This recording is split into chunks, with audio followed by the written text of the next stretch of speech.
If Mr. Gandhi was a huge supporter of the British, like I say, why did he lead movements like the Dandi movement, which opposed the British government?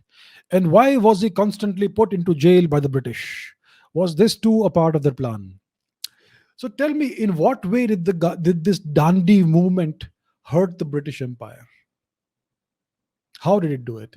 Today, if I take a candle march, I grab a bunch of people, some foolish people who think I'm a god. I take out a candlelight march and go to some place like in the center of Delhi or whatever. Will it hurt the government in any way if I want to protest? No. So the Dandi March did not do any harm economically or otherwise to the government, to the British occupiers of India. So that's one example. It's a very symbolic thing. The media covered it a lot, foreign media, Indian media, and they portrayed him as a great opponent of the British, this non-violent opponent. But it did not cost the British anything. And the fact that he was constantly put into jail by the British. Have you seen the jails that he was in? Very comfortable jails. What about people like Savarkar? What happened? What kind of jails were they put in? They were thrown all the way into the Andamans and Kalapani. Do you know the conditions there? It was daily physical torture.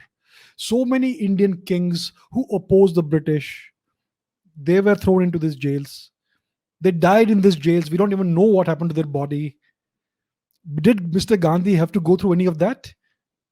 This supposed jailing of Mr. Gandhi was just a period of vacation for him. And the same goes for Mr. Nehru.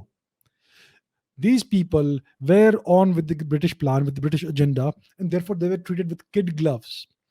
It is the people, and yet you had thousands of people dying every day in British jails. So how come Mr. Gandhi did not die? Thousands of Indians were dying in British jails every day, every week, every month. Those were the real jails. There was real torture there. There were inhuman conditions in those jails. Mr. Gandhi lived in five-star luxury in those jails, in the jails that he was put in. And so did Mr. Nehru. Mr. Nehru wrote an entire book in jail. Can you imagine a regular Indian person protesting against the British who goes to jail? Would he ever be able to write a book? No. So this is all show. This is all it's all show business. Mr. Gandhi was in jail, sure. He did protest, sure. It was all tokenism. The protests were tokenism. The jailings were tokenism. He was never made uncomfortable. He was not ever tortured. He was never deprived of food. He was never deprived of sleep. He was never deprived of clothing. He was never hung upside down. He was never thrashed with lathis.